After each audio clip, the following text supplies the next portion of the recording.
Hi, and welcome back to Football Made Simple.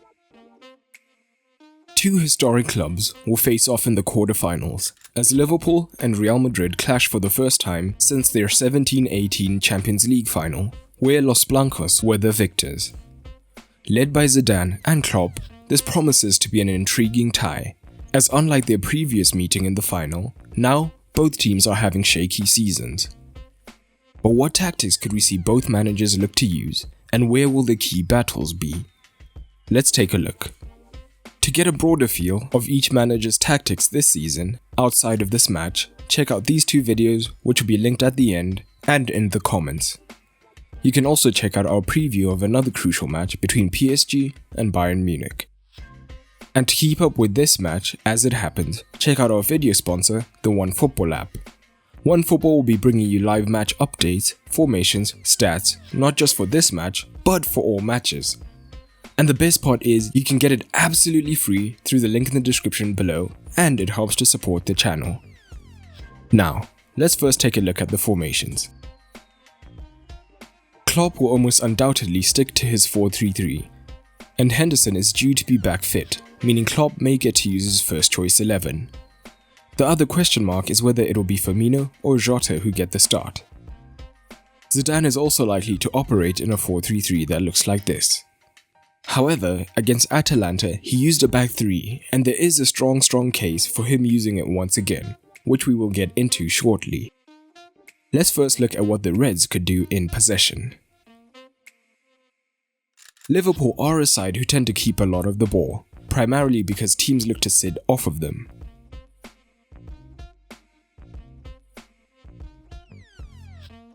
That, coupled with the fact that this season, Real Madrid have reduced their pressing intensity, means they may be able to find the centre-backs easily.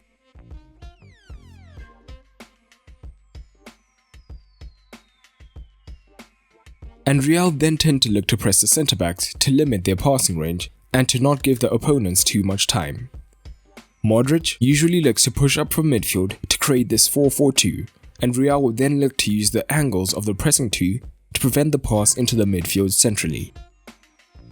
This will mean that the easier outlets will be the fullbacks if they stay deeper to receive, and Trent in particular, if given space, has a great playmaking ability even from deep, looking for passes down the line or the big switch to Mane or Robertson. Quick passing from the centre-backs to the fullbacks could also then open up an easier route into the midfield by bypassing the first line of pressure. The benefit for Real of this rough 4-4-2 shape is that it maintains a rough man-to-man structure out wide, meaning pressure can be applied more easily to stop progression.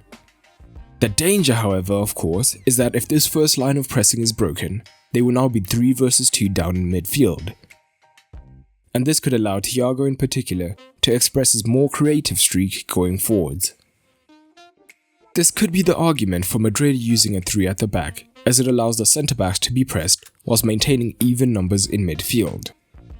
Although of course, Firmino could then drop from centre forward into midfield to occupy Casemiro, and this will leave a different midfielder free. But the flanks is where Madrid would be particularly vulnerable if they did this. Trent would push high up and Salah would initially stay wide, and this would force Real's wing-back into making a decision of who to pick up. If the wide centre-back looked to follow Salah instead, it could then create space for a runner. And this right side will be key, even if Real use a back 4.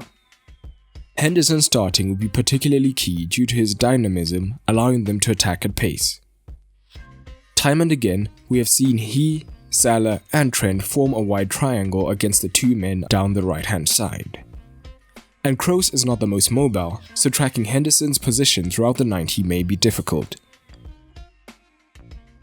We can see Salah tuck in and Henderson pick up the ball to then allow Trent to push up to get into crossing positions. Alternatively, Salah staying wide will create space for Henderson to make a run unmarked into this region, potentially allowing him to cross, with Mane having tucked in from the left-hand side alongside Firmino. Now let's touch on what Real could look to do when they're in possession. When Real have possession deep, now that Liverpool's first choice midfield is back, the Reds could look to press higher up. If Real do opt for that back 3, Liverpool's front 3 can look to go man to man, with Firmino high up and the fullbacks ready to press the wingbacks. Perhaps whoever starts alongside Benzema, probably Vinicius, could look to make the run into the space created to look to receive a longer ball.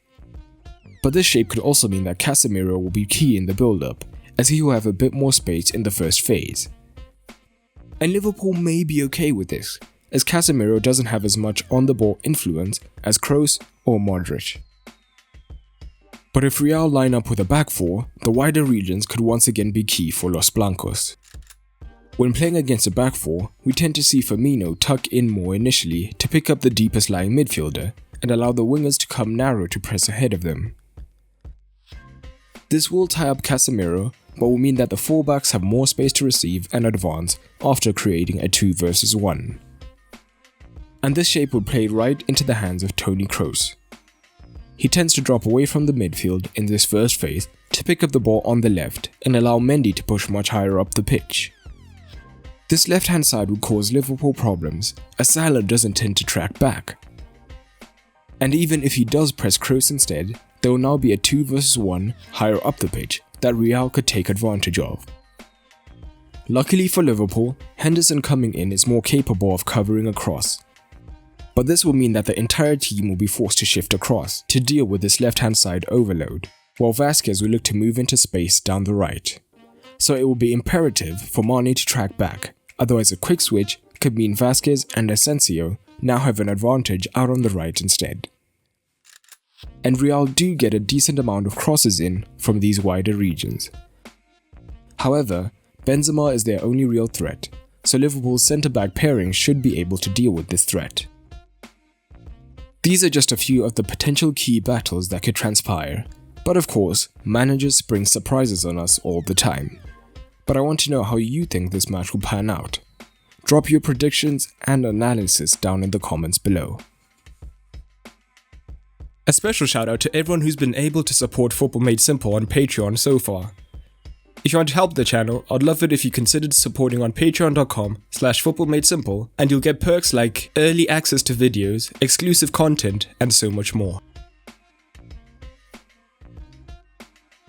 A special thanks to Aaron AG on Patreon for helping to make this video possible. But that's all for today, and remember, keep it simple.